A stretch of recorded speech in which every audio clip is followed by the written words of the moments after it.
Olá, bom dia.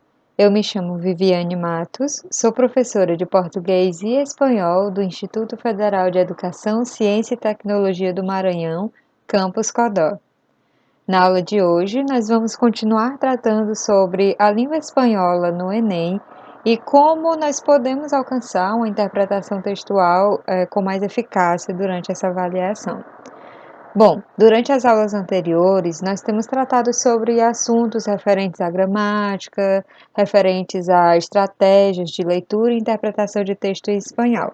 Se você não viu ainda as aulas anteriores, pode retomar os vídeos e ver passo a passo de como você pode conseguir fazer uma prova de espanhol melhor e garantir mais questões. Na aula de hoje, nós também vamos tratar sobre um tema gramatical. E um tema gramatical que, de alguma forma, e na verdade de uma forma bem direta, vai reverberar na questão do significado das palavras em espanhol. É o que nós chamamos de tilde diacrítica em espanhol, que em português seria o acento.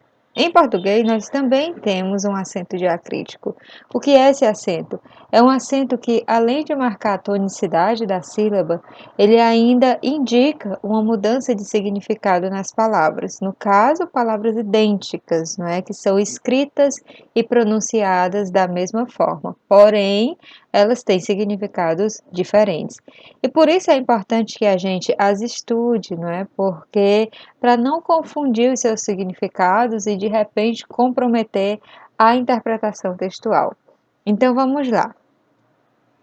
La tilde diacrítica existe a fin de diferenciar en la escritura ciertas palabras de igual forma, pero distinto significado, que se oponen entre sí por ser una de ellas tónica y la otra átona.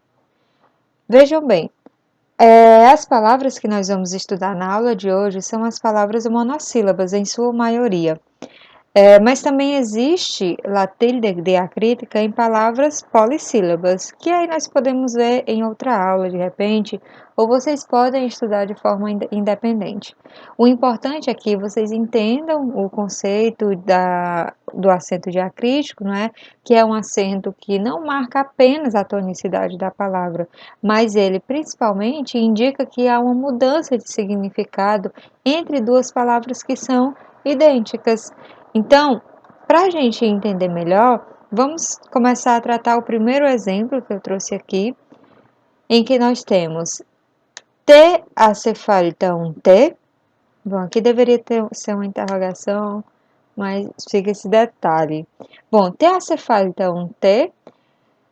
Numa tradução bem livre, a gente poderia dizer que isso em português significaria: te faz falta um chá? Ou você gostaria de um chá? De uma tradução bem livre, né? Vejam que nós temos duas palavras que são idênticas e se pronunciam de forma idêntica: te, esta, e te, esta. No entanto, aqui há uma tilde, né? Ou um acento, como nós chamamos em português. Esse acento indica que, apesar dessas palavras serem iguais, elas têm um significado diferente. No caso desse te, se trata de uma preposição. E no caso deste te, se trata de um substantivo, que pode ser traduzido por chá. Então, você gostaria de um chá? Vejam que, desculpa, gente, eu falei preposição, mas é pronome. Desculpem a confusão. Bom, aqui é um pronome pessoal, tá bom? Então, te hace falta um te, faz falta um chá, né? Você gostaria de um chá. Então, vejam que é bastante diferente, né? Há uma diferença aí não só do significado, mas da classe de palavra também, né? Porque ao início nós temos um pronome e ao final nós temos um substantivo. Então, vamos de fato ver alguns exemplos em espanhol de palavras que apresentam um acento diacrítico e, portanto, apresentam significados diferentes. Bom, com tilde, ele, que nesse caso é um pronome pessoal também, não é? No caso, a terceira pessoa do singular, ele. E do outro lado, sem tilde, ele, também, mesma pronúncia, mesma escrita, porém é um artigo definido, no caso, que está no singular, um artigo masculino. Então, vejam, de um lado a gente tem um pronome pessoal, e do outro lado a gente tem um artigo masculino, né? Pronome pessoal de terceira pessoa do singular, artigo masculino determinado no singular. Então, em termos de classe gramatical, já há uma diferença aí. E em termos de significado? Bom, se aqui é um pronome, nós podemos traduzir como ele. E se aqui é um artigo, se a gente for traduzir para o mesmo artigo do português, né, que é o artigo masculino, singular, determinado, nós temos o o. Então, nessa frase, nós temos ele es estudiante de maestria, ou seja, ele é estudante de mestrado. E na outra nós temos ele estudiante de maestria es joven, ou seja, o estudante de mestrado é jovem. Muda totalmente, né, o significado em relação a esses termos, que são idênticos na escrita, repito, são idênticos na pronúncia, repito, porém são diferentes na sua significação. Muito bem, vamos ver outros exemplos. Com tilde, mi acentuado é um pronome pessoal e mi sem um acento é um adjetivo possessivo. Como eles ficariam na frase? A mim, no caso, deixa eu só marcar aqui. A mí me gustan los libros. E do outro lado, mi libro es de realismo mágico. Vejam só, a mim, não é? A mim, pronome, me gustam los livros. E do outro lado, meu livro é de realismo mágico. Mim e meu. Diferentes classes gramaticais e também diferentes em sua significação. Com tilde e sem tilde. Gente, deixa eu só fazer uma observação. Esse com, ele saiu, às vezes o próprio corretor, né, ele faz esse serviço, no caso esse serviço de corrigir do espanhol para o português, mas as palavras em espanhol, todas elas, essas que terminam em M em português, terminam em N em espanhol, tá bom? Então aqui é para ser um N. Provavelmente os outros slides estarão assim também. Peço que reconsiderem. Então, a palavra com tilde, tu, é um pronome pessoal e a palavra sem tilde é um adjetivo possessivo. Nos exemplos nós temos, tu eres muy guapo, ou seja, você é muito bonito. Nesse caso, é um pronome. É um pronome pessoal, não é? E aqui, tu amigo es muy guapo. Nesse caso, nós temos um adjetivo possessivo, né, que dá a ideia de posse. Então, o teu amigo é muito bonito. Se eu falo tu eres, você é. Tu amigo, o teu amigo. Diferença tanto na classe gramatical quanto em relação ao significado. Próximo exemplo, com tilde. Aqui vejo que a gente tem 3 exemplos diferentes. Isso pode acontecer também com outras palavras, tá bom? Si, pronombre, si, advérbio e si, conjunção. Então, hable por si mesmo, pronome. Eu creio que si, advérbio afirmativo, no caso, né? Eu creio que sim. Se llueve, não salgo. Se chove, não saio. Mais um se diferente em termos de classe e diferente em termos de significado. Com tilde, mas, acentuado, né? É o advérbio, no caso, e mas, conjunção. Estudio mais geografia que biologia. Ou seja, eu estudo mais geografia do que biologia. É um advérbio de intensidade, no caso, acentuado. No espanhol, gente, esse mas, ele é relativo ao que comumente e convencionalmente é usado como perro. É a mesma coisa, tá bom? Eles podem ser usados nos mesmos contextos de uso. Então, mas ou pero. Porém, é importante dizer que o pero, ele é mais comum, tanto na língua falada quanto na língua escrita, mas o verbete mais, ele ainda é encontrado também nos textos escritos e também na oralidade, só que não é tão comum quanto o pero, certo? Então, esse mais é o mesmo porém, né, todavia, no entanto, que nós temos em português, e aqui ficaria, né, estudou muito, né, mas não foi aprovado, certo? Então, é uma conjunção no caso. Mais uma vez, diferença de ordem gramatical e diferença de significado. Com tilde, o exemplo que nós vimos anteriormente, não é? A mim me gusta te verde. Esse te é o substantivo que significa chá. E aqui, te conosco e não és de hoje, né? Eu te conheço, mas não é de hoje, e não é de hoje, né? Então, em pronome, conforme o primeiro exemplo que nós havíamos trabalhado. Com tilde, de, forma verbal, e de, preposição. De verdade, queres que te dê já el regalo? Veja bem, ó. De verdade, preposição. De acentuado, verbo. Formas gramaticais diferentes, significado diferente. A frase do outro lado trata-se da mesma.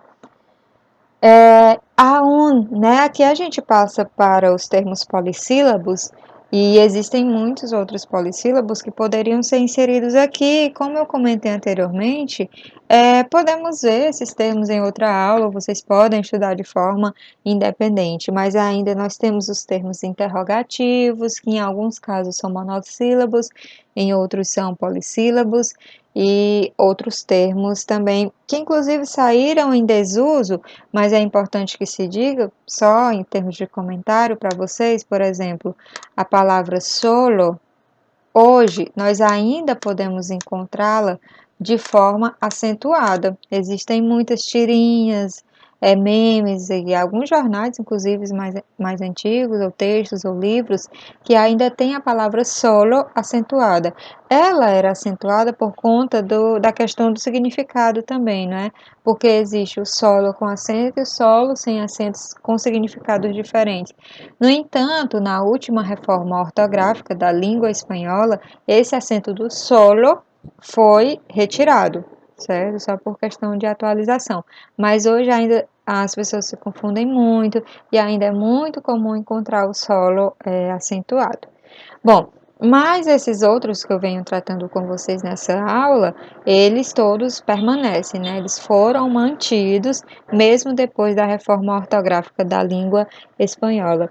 E aqui nós temos o aun, que pode ser advérbio, na verdade, dois tipos de advérbios, né? Aqui nós temos aún no organizamos su fiesta de cumpleaños, né? Ainda não organizamos sua festa de aniversário. No caso, tá dando uma ideia de tempo, não é? E o A1 não acentuado, ele pode ter mais de um contexto de uso. Esse, por exemplo, fica: aún los niños no saben que no se puede decir todo. Ou seja, inclusive as crianças sabem que não se pode dizer tudo, né? Inclusive, ó, tem esse significado. E tem outro contexto de uso, como todos ajudaram e aún así no terminaram a tiempo. Todos já ajudaram e ainda assim não terminaram a tempo. Vejam que esse ainda, né, é diferente do ainda que está aqui, que tem ideia de tempo. Esse aqui, gente, poderia inclusive ser substituído por o mesmo, né? Todos ajudaram e mesmo assim não terminaram a tempo. Então são significados, né, e contextos de usos diferentes. Muito bem. Eu escolhi agora alguns textos autênticos, né? Quando eu falo textos autênticos, são textos que são produzidos por pessoas que falam aquele idioma, né? Não são textos manipulados, como a gente costuma dizer, como às vezes os materiais de livros são. Nesse caso, eu preferi escolher textos que as próprias pessoas que falam espanhol, né? Los propios hablantes de espanhol, produziram. E então nós vamos ver apenas alguns exemplos a título de exemplificação do conteúdo que a gente acabou de estudar, tá bem? Então vamos aqui. Quando estás en un examen y el profesor dice, pueden sacar sus apuntes, pero tú nunca escreviste nada. Bom, quais são os termos aqui que eles são também acentuados ou não pela tilde diacrítica? Aqui nós temos o ele, né, que não está acentuado, porque nesse caso nós estamos falando do o, do artigo o, que é o artigo determinado masculino, não é? Então, quando você está em um exame ou em uma avaliação e o professor disse, podem pegar suas anotações, né? Mas tu também é uma forma que se usa acento diacrítico, nesse caso está acentuado por conta que é um pronome pessoal, né? Diferente do outro que é o pronome possessivo, sem o acento. Então, mas tu nunca escreveu nada, né? Mas você nunca escreveu nada, pronome pessoal, por isso vem acentuado. Cuando le preguntas a tu mamá si te puede comprar um dulce e te dice que sí. Aqui nós temos quais as opções? Tu mamá, que é o pronome possessivo, ele, te, que é o pronome pessoal, e ele, si, que é o advérbio afirmativo, e nesse caso deveria estar acentuado, né? Vamos vendo e inclusive corrigindo os memes, né? Então, quando você pergunta a sua mãe, pronome possessivo, portanto, sem o acento. Se te puede comprar, se você pode comprar, pronome pessoal, portanto, sem o acento, porque o T acentuado é chá. Não caberia aqui, né, gente? Então tem que ser sem acento. Puede comprar um doce, né? E ela, mais uma vez, né, ter pronome, né? Portanto, sem acento, te diz que sim. No caso, esse sim, como é o advérbio afirmativo, ele deve vir acentuado, né? Com a tilde, nesse caso. Quando tienes un carácter de mierda, pero aún así demuestras tu amor. Vocês lembram como pode ser utilizado? Será que esse a que está aí, ele é realmente acentuado? Será que esse pode ser substituído, no caso, por qual termo? Eu posso substituir pelo ainda, pelo mesmo, pelo inclusive. Vejam que tem 3 possibilidades. Essa aqui eu vou deixar que vocês respondam, tá bom? Vocês podem voltar na apresentação nos slides anteriores, revisar, tá? Porque esse é um dos mais importantes, como ele tem 3 possibilidades, né? Tanto relacionada ao todavia, que é o ainda em relação ao tempo, que no espanhol, né, também pode ser relacionado ao todavia, que também significa tempo, mas ele também pode ser substituído pelo mesmo, pelo inclusive, pelo ainda, né, de ainda assim. Então, eu vou deixar que vocês analisem esta, e se possível, se quiserem, podem deixar os comentários, a resposta nos comentários, para eu ver se vocês entenderam essa questão. Deixa eu ver se tem outro, sim. Puedo sí, pero no quiero. Eu posso sim. Advérbio afirmativo, então é acentuado. Mamá, no quiero ir. Vamos y punto. En el camino. Quita essa cara. Se não querias venir, não hubieras venido. Aqui nós temos duas opções. Ele, que é o artigo definido, portanto, sem acento, diferente do ele, pronome pessoal, né? Ele, que é acentuado. E temos também ele, se.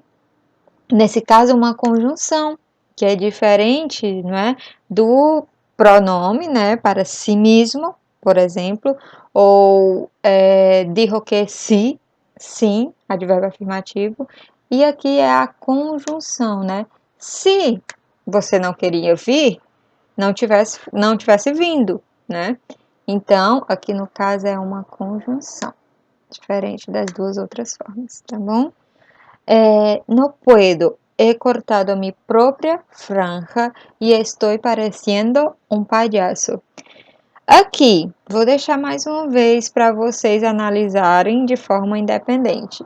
No puedo, he cortado mi própria franja. Esse mi, ele tá acentuado ou não acentuado da forma correta? O que é que vocês acham? Vocês podem retomar o iniciozinho da aula e se certificar se sim ou se não. Quando el professor te pergunta se te quedou alguma dúvida. Aqui a gente vai corrigir algumas coisas, tá bom? Ó, quando ele professor está certo, né? Porque é um artigo, portanto, o professor sem acento.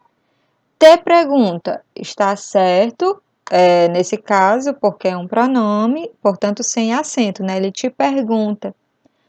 Se te quedou, se, nesse caso, é sem o acento, né?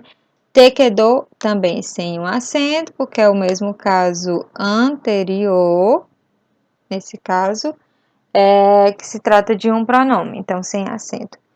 Aqui, o que é que eu quero corrigir com vocês? Só isso, ó. Quedou.